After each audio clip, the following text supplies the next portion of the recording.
This mysterious fortress is built into an alcove some 800 feet off the canyon floor below, and access is forbidden without special permission. And only then can you get here by descending ropes from the cliff edge above. How was this place built? And who lived here? In the southwest corner of Utah is tucked one of the most interesting and culturally important places of the United States. This landscape has been home to civilizations for hundreds, if not thousands of years. Bears Ears became a national monument in 2016 after exhaustive work from the Bears Ears Intertribal Coalition, a collective of sovereign Native nations committed to protecting this sacred place. Despite this, Bears Ears has been subject to the fluctuating political tides of the last 10 years. Bears Ears is vulnerable because of the potential for uranium mining. 6 years ago, I knew almost nothing about Bears Ears, and I wanted to change that. So I began coming here to hike and explore and grow my understanding of this incredible place. And now I'm coming back to go backpacking through one of the many great canyons here. Today I'm going into Bullet Canyon, which is part of Bears Ears National Monument. Gonna go explore one of the really remarkable canyons that has just a rich cultural history of it. And for those of you who know Bears Ears, the whole point of Bears Ears is to protect the rich cultural history of this unique area. As we go, I'm gonna tell more of the tale of Bears Ears and and what's going on, what makes this place so special. But for now, I'm diving into this canyon here in Bears Ears and going out for a little solo adventure. Gotta be a little careful.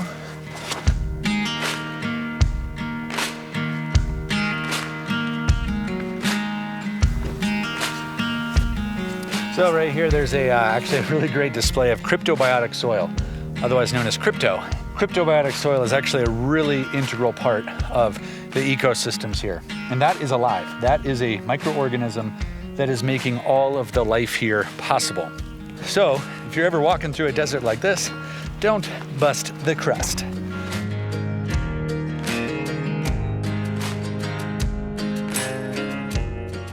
So one of the reasons why I'm drawn to this particular canyon that I'm going into is there are some really wonderful historical sites. And by that I mean like what we would call cliff dwellings, kivas, ceremonial sites, pictograph panels, petroglyph panels, a lot of evidence that life was vibrant in this canyon complex. So I'm gonna be diving in and hopefully finding some of these places. Ooh, wow, that drops. Cool. All right, I'm so excited for this. Let's drop in.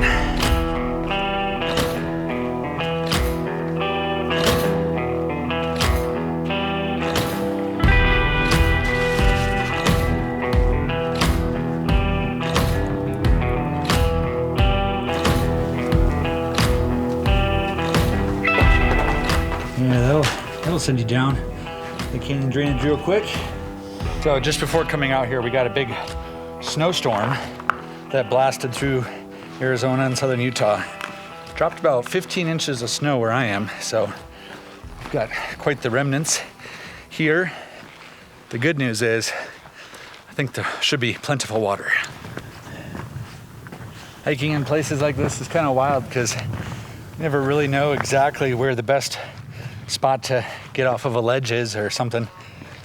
As you're following your map, your navigation device doesn't necessarily show you where the best spot to drop off these ledges is.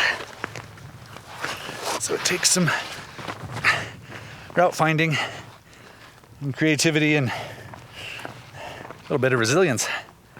But I do really like hiking in places like this. Oh, I love it in here. This is so cool. That's a nice pour off. Good sign, drinking water.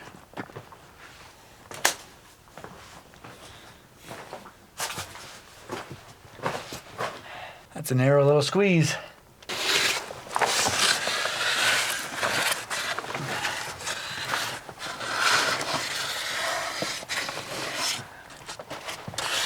This is more challenging than I kind of anticipated.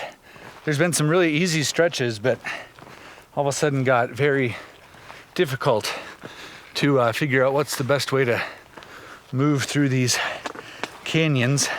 I don't know if I'm going the right way, but it's really cool in here. Canyon's getting deep. This is really cool, these soaring walls, orange and yellow, black streaks, really beautiful.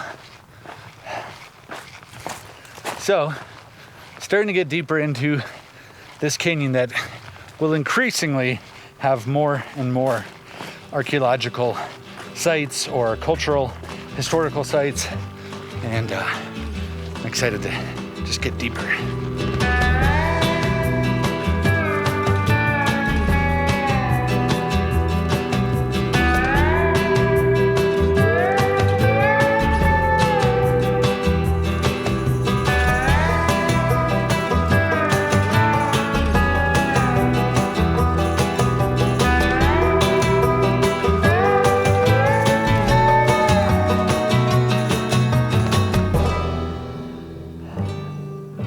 Could you see that? Chances are probably not, but I am getting close to my first big historical site, cultural site. Very excited about this one. Let's go check it out. Up in this shady recess is where people have made a home. Whoa. Oh man, that's a good one.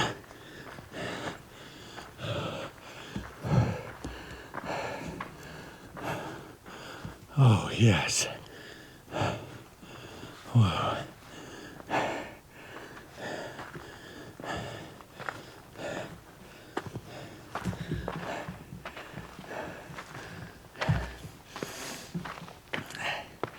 This is so awesome. Okay, this is the opening to what's known as a kiva. This one is called the perfect kiva because it's intact. Now it has been reinforced, and this ladder has been replaced by the BLM, and you can tell that there's like bolts and stuff in it. But this was here, perfectly intact. Look at this. Wow. Gorgeous. So right here is an example of a kiva. This would be more reserved for like ceremonial events, meetings of the elders of the tribe or the community here.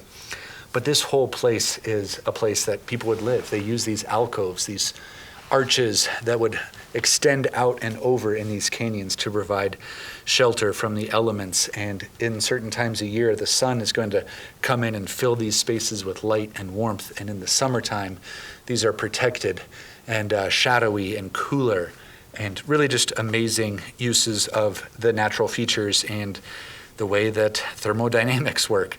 So pretty impressive spot here. I've been wanting to see this particular feature for a really long time. So I'm excited to be here and just drink it in. So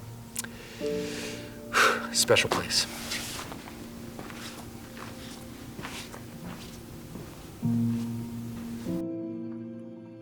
Right here is actually some excellent examples of the pottery, the potsherds, the maize, the ancestral corn that would have been eaten here before more corn as we know it has been modified and changed and grown. But this is all parts of the history of what make this place so special. Let's see what else is here. The kiva, of course, the central thing that is so special. This with a intact roof is a remarkable, I mean, just amazing. Chances are these would have all been living quarters. This is where maize, corn, would have been ground, turned into flour. Amazing examples of the metates. The grinding stones, where maize and various nuts would be turned into food. Oh man, this is special.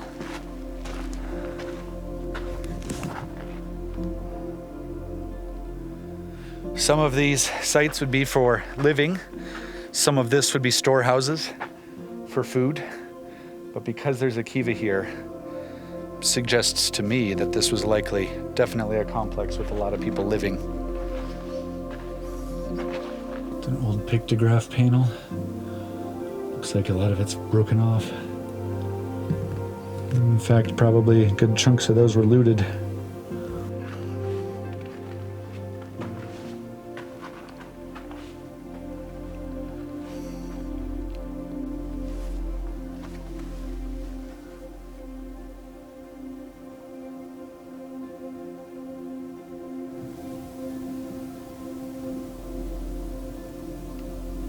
You know, when I'm standing in a place like this, I can't help but feel a sense of awe and reverence to honor the people that have populated these canyons long ago. If you're curious, the archaeological history of Bears Ears goes back actually quite a while. Like, we think about 2,000 years. Now, the people who made kivas and these types of cliff dwellings were probably significantly later, probably around 1000 AD, so about 1,000 years ago. But human history in this region actually goes back quite a ways, much older than that. And you can just really see like the way that they use these massive alcoves for protection. Beautiful bench where you'd be up out of the canyons to actually like not experience flash floods and things like that, but easy access to the water and things that the wildlife that would be migrating up and down these canyons. Pretty special, but this is not the only cool place in this canyon. This whole canyon complex is just full of really spectacular cultural sites. It's time to keep moving. I really wish that I had more time, but I kind of got a late jump getting into the canyon today. And I have to make a couple more miles before I camp. So, goodbye. Beautiful sight here. Let's keep rolling. Look at that. That is insane. That's a crazy complex. So I was coming around the bend here, I saw these big circles, and I thought, what the heck is that? And realized they're pictographs over what looks to be like at least a 2-story, maybe even a 3-story cliff dwelling up there. I mean, that I've never seen. That is a remarkable place. Well, let's see if we can check it out. I'm not sure if we can get up there. Okay, so we have this double-decker site here with its own water supply. So this little notch with the black minerals, that would be from water running down there. Wow, I've never seen one like this. This is unbelievable.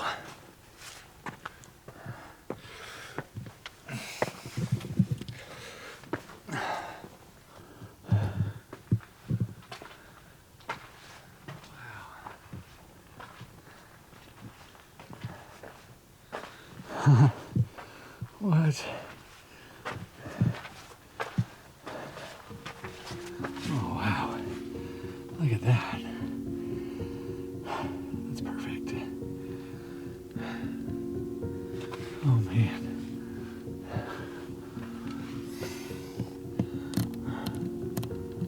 What's in there? I believe this here is called the turkey pen. And that's because I think it looks like a cage for an animal, like a turkey. You have a little gate for him. Wow. Wow.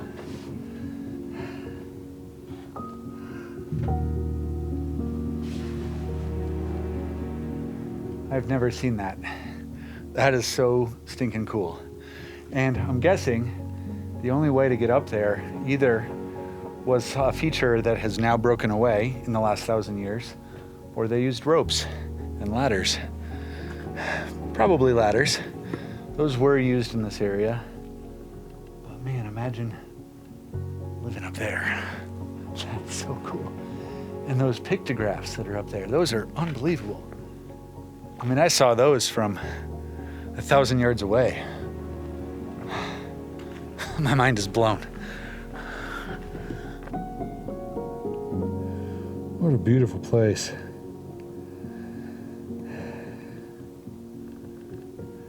Oh my goodness. Well, I'm definitely a little sad I didn't give myself more time.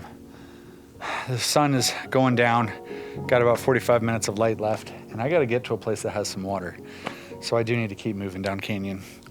But I'm literally like flabbergasted at this. This is so much better and cooler than anything that I imagined was in this canyon. I knew that this was like just a really rich canyon with so much here. And now that I'm here, I'm just like in so much awe of the people that lived here before and made a home in this truly wonderful canyon. This is the way down.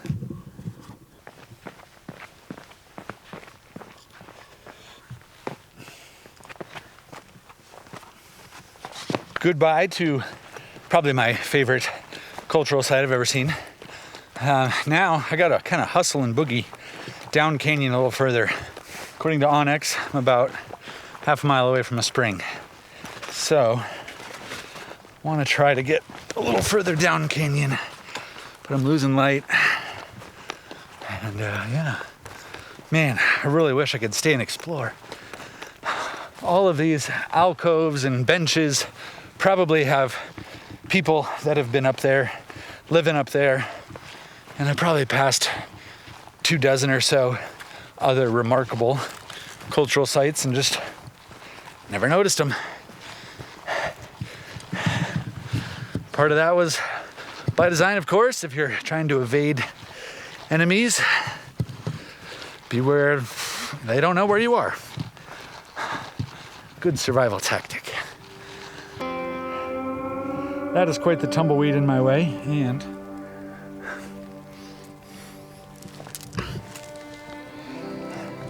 I've got quite a lot of these Klingons. Let's see if I can get out of here.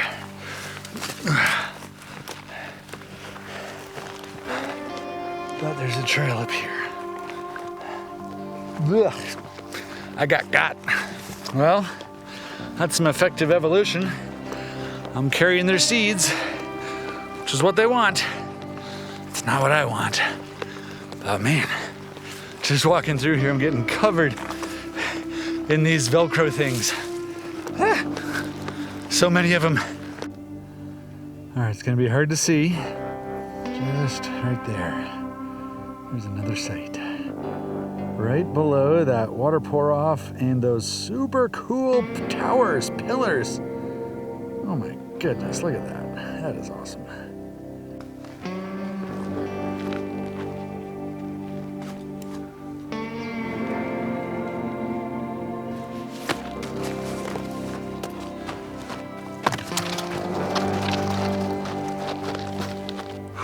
This is a very cool spot to camp. I'm thrilled with what I got to see today. And I'm excited to watch the stars pass overhead here. About a half moon, so it'll be pretty bright. I need to get dinner going and make some food because I am hungry.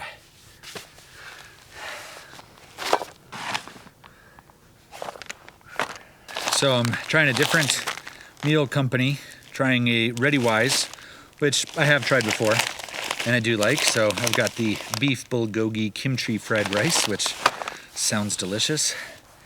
It's time to make it up.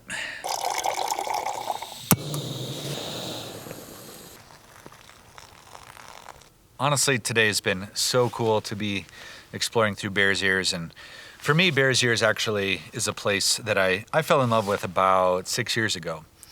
So just to tell you the tale of how I've become more familiar with it, back in Trump's first presidency, back when he was first trying to get this place reduced from monument status, you know, this is only like 4 hours away from me in Flagstaff, so it's super close. And so I felt like, man, if I don't know what is in Bears Ears or what this place is that's at stake here, I felt like I needed to know. So I actually spent like 2 years coming to Bears Ears regularly and hiking through it and Had a good friend of mine who's very familiar with Bears Ears as well, and I did a lot of hiking with her and really just got to know more of the story. One of the things that really stood out to me was getting to go to what's called the Summer Gathering, which is a uniting of the 5 nations. And I've said it before, but the Dene or Navajo, Hopi, Zuni, Ute Mountain Ute, and Ute tribes. Those nations all come together at a point in the summer to do a celebration, to do storytelling, to dance. And what I found remarkable about it is it's not that it's for the public. I, as an outsider, was welcome to be there, but it wasn't for me. It was for the people of these nations. They all united over Bears Ears. They all recognized that this is sacred land to them, and it has been actually a healing and powerful thing for those nations. And I understand that, I'm a white guy, and I don't necessarily have the cultural understanding per se to be the representative to tell the story of what Bears Ears is. But I do feel like I have permission to tell my story, to tell my connection with this landscape. And this place has been really meaningful to me. And I have loved coming out here. I've done some big, hard hikes through Bears Ears.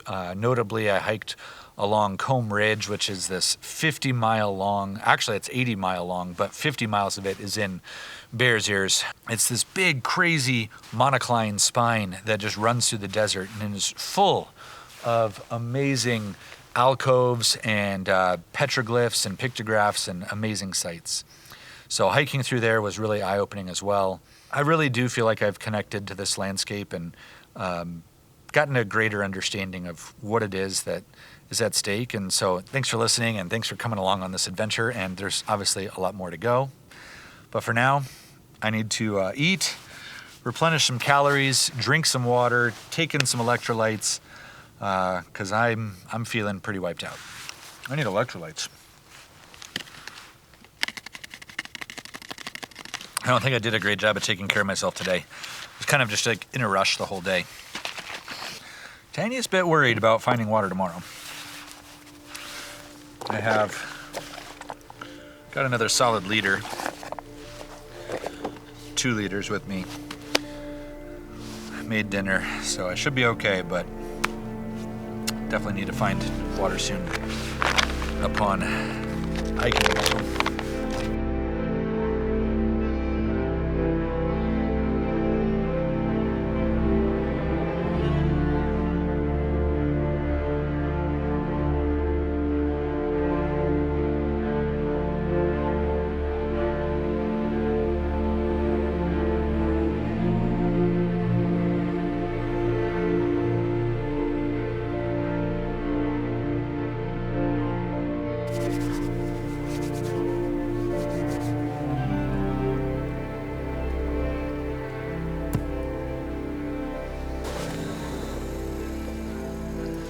It was a beautiful night last night.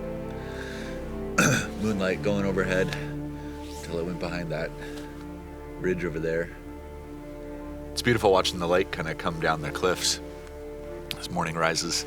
I noticed when I hiked out of the main drainage to get up on this little bench, the temperature literally rose like 10 degrees. And there's a phenomenon in these canyons where the cold air will all settle and sink into the lowest parts, which that's just physics. But as these canyons kind of network up into the higher parts, higher country, cold, there's snow up there, that cold air will just kind of like creep down these canyons, and it'll be almost like a refrigerator that's much colder than the like ambient temperature. So that's why I didn't want to camp in the main corridor there, because I thought it was 39 last night here. It probably would have been 28, 30, maybe even colder than that. Basically the same place, just like at the bottom where the cold air sinks. Got a map here of the loop that I'm doing. So this going into the Grand Gulch Wilderness area. The Grand Gulch is overall one of the more, like, the whole branch of Grand Gulch is really an amazing place for all the ruins and stuff like this. But I am right at that blue dot, which is about my halfway mark. My biggest concern is water. Ever since I got into the main part of this drainage, there's been nothing.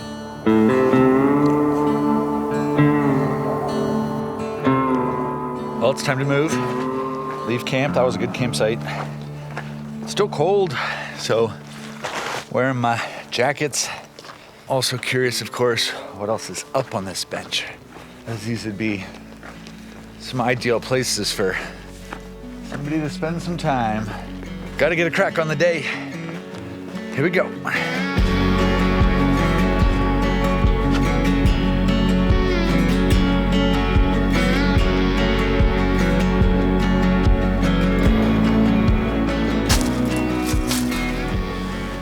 The size of this cottonwood. That's an old tree. Wow, so cool. Well, I didn't even realize it when I stumbled up here, but this is the confluence with Grand Gulch. So Bullet Canyon, Grand Gulch. Now I'm gonna go up and follow this for about a mile before I exit out a different canyon.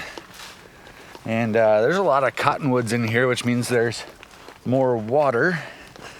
But I don't see any flowing water yet, so there's gotta be something. Little holding tank of pool of water somewhere. Well, that's the first water I've come across in about 5 miles. I'm gonna push my luck and keep going. That wouldn't be very nice water.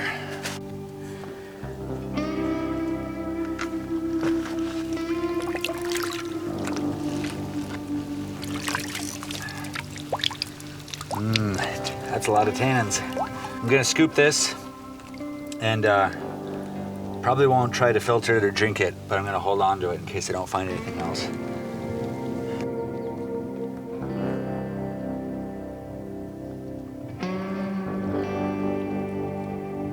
Now this is what I was hoping for. That is much cleaner water. The difference is this is mostly on the slick rock. So definitely a more appealing source for drinking water. I'm gonna filter some of this up. I need to rehydrate. Really grateful for that clean water. That was much nicer than the previous little mucky pond I drew from. It's always a battle, a debate as to how much you push it from where you're taking your water from. That one was obviously a no-brainer. That was great. But previous one, I was like, well, I don't know what's coming else. What else is coming? So I best prepare. So that was good to see that though.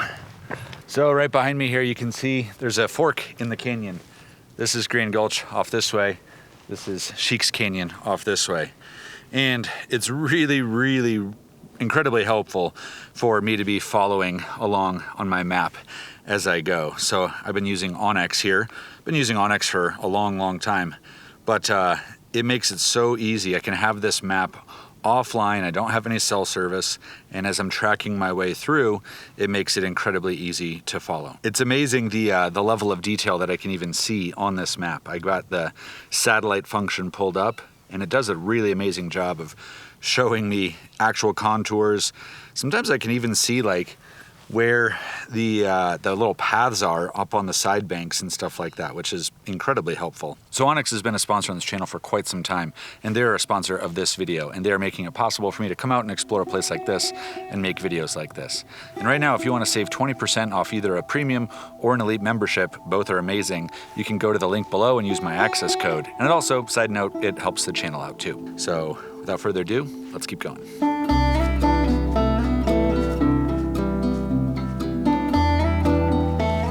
Much narrower in here. This is my, I just came up there. It's my exit canyon. Very different feel to this place. And I'm pleased to see there's a spring. So there is fresh water in here. So my fears were for naught. Our trail, the trail comes up this big rock fall. I think there's a pour off, like a waterfall or a vertical cliff. It'd be impossible to hike up, but there's also been this break. So this is the trail. I'm working hard. Just loaded up with water. What the heck? Come on. This canyon is so cool though. I'm really loving this. It's so beautiful in here. Wow.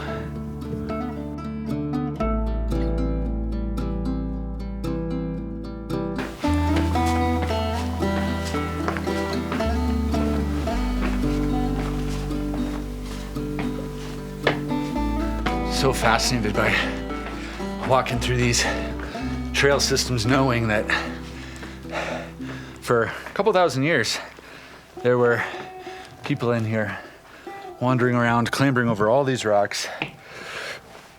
You know, even though this feels empty out here, knowing that there's been civilizations dating back 2,000 years or so, all enjoying these same canyons.